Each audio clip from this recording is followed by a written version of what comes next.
Digital devices have gifted us the power to connect, without matter of time or space. You could say we are more connected than ever. But the opposite seems to be true when I look at my surroundings.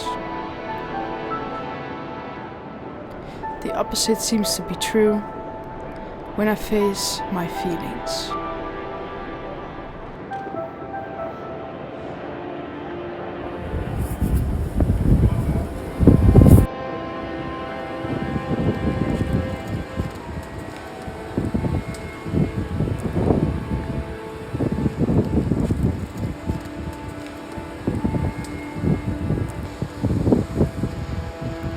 Connected.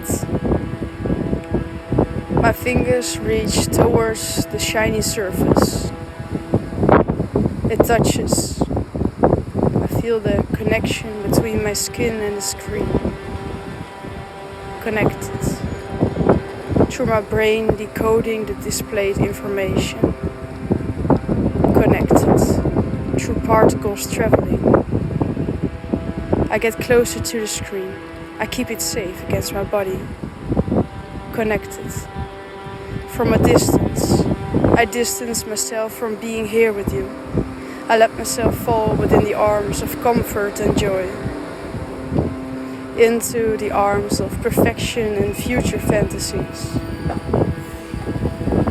I was 12 years old when I got my first phone, connecting me to the wide world. A world where connection takes place without time or space. Where you could rearrange your words, your appearance, your face. Where I felt the most intimate feelings of sadness, joy and being amazed. But most of all, that intimate feeling of connection. 10 years later, I'm facing reality. I've worked all my life to become independent, to find out that I don't want to be. I'm realizing that individualizing is compromising to connection. That there is a duality between technology and physicality. I didn't see it was a fantasy, conforming around a technological reality. Quantity over quality, feeling special while longing for equality, connecting within comfort. Comparing yourself makes you always want to become more. Reaching for perfection, lacking the key element of connection. The mind was feeling sore, but no feet was leaving the floor. The body stayed, it stopped moving. I look at my phone. I have 4 stripes of reception, but still no perception of connection. I connect without being able to sense your presence. No smell, no taste, no touch. Only a fragment of documentation of your sound or physicality. Contacting was never this fast, this efficient before, and it was never this lonely and empty before.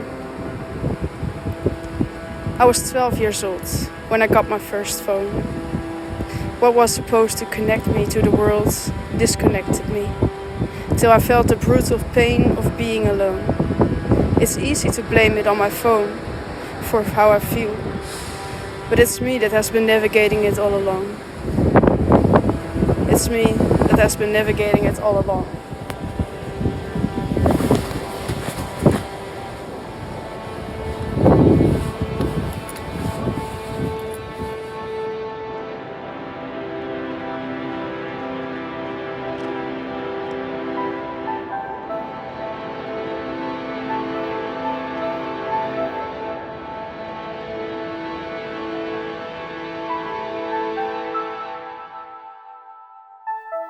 Mark Deuze, professor of media studies, writes in his book about lives in media that throughout history we have used technology to liberate ourselves from our own limitations.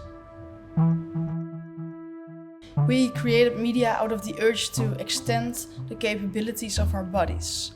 We didn't create it with the thought to replace it.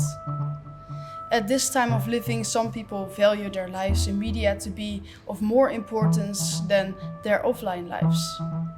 I'm questioning if this should be viewed as a problem or not.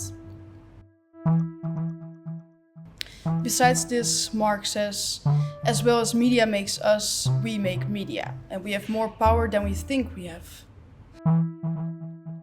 And to master media, you have to make it yourself. While more of us stop or reduce actively making media, it appears to be the way to getting to understand it. And more important is the way to impact the environment we live in online, and thus also offline. This gives us the power to impact and to enrich each other's lives. What would happen if we'd spend more time in online environments with limited people that can join? For example, only people that you have physically met or people from certain locations. Technology cleans up our messy human communication. But the imperfection within our communication is where value is found when you're searching for connection. Online, we try to present ourselves as the perfect human. We edit our appearance and we delete. Not too much and not too little. This is what Sherry Turkle says, a sociologist whom researched technology of mobile communication for 15 years. It makes me wonder if it's possible to be imperfect online. Can we share content that is made without directing, that is made within one stream of thought, without editing and without consideration of posting it? And could this content then support us to feel more connected in the offline world? It's important to be aware that technologies give us an illusion of companionship without the demands of friendship. Connection is not only messy, but it's also demanding. And at last, technologies can also give us the illusion that it's not okay to be alone, but that it can also romanticize individualism.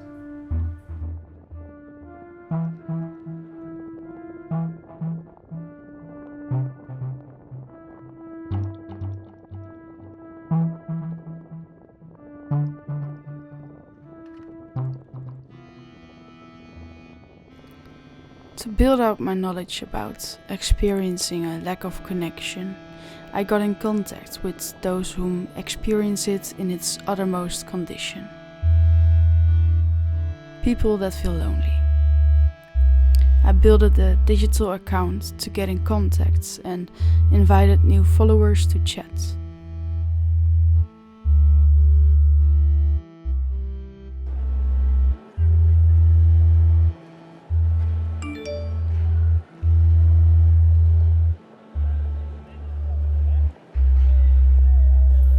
I do feel lonely.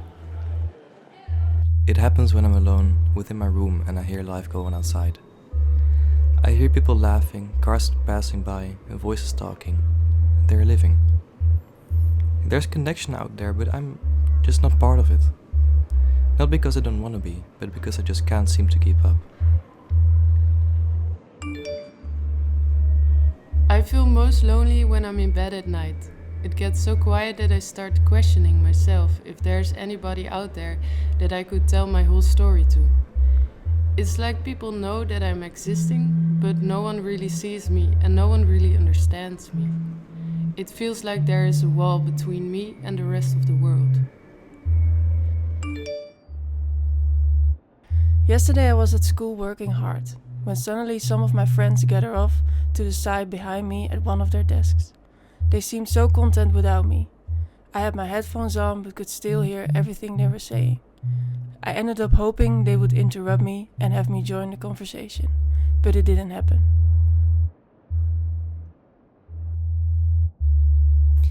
In conversations with people, it feels like watching from a distance instead of participating. It feels like I'm in the midst of people but still alone. Like I'm different or missing something. There is no place I belong. There was a part of me that keeps saying, but they're not that close with you. They probably won't care. You'll just bother them. After they shared their story, I asked them how they experience social media to be of influence. Social media makes me experience a lot of pressure, especially when I see people together without me. I feel left out. Or when I have a lot of messages I didn't respond to yet, I feel guilty. Comparing myself with others makes me feel even worse. It makes me feel different. I sometimes feel FOMO, the fear of missing out, which doesn't help.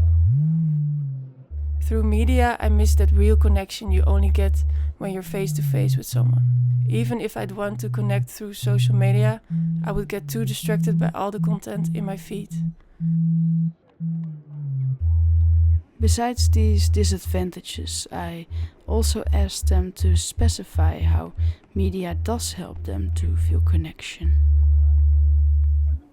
It helps me to be able to respond on my own pace. It gives me space to think about what I want to say. I also feel like it's easier to text someone when I feel lonely rather than talking to someone in real life. For me, it helps to be able to text or call. And besides that, I think it's a nice way to step out of reality for a bit and listen to music or read. I find it easier to get in contact online. Also, I feel less alone when someone posts something on social media about an issue that I can relate to. So these elements already support these people into finding connection. But what potentials are there within media that are not yet taken advantage of? I think that if social media was harder to access, it would also make the connection you make through it more meaningful. This could be, for example, creating some sort of space with your friends or by yourself to share your content with only a few people. I would like there to be a page on the internet where you can find local clubs and organizations that are open for new connections. I think if social media would be focusing more on texting and or calling, it would be more efficient to find connection. I would also value for there to be more spaces that encourage sharing emotions and getting in contact with others.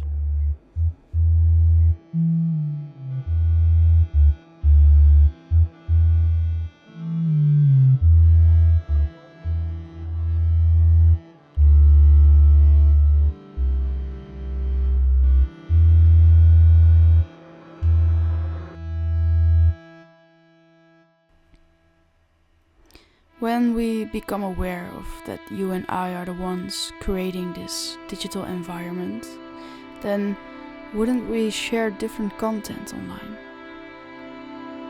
What would happen if we had a goal to pursue in media that differs from becoming the perfect human being? What would happen if you and I start posting content aiming for goals as connecting, investigating and supporting?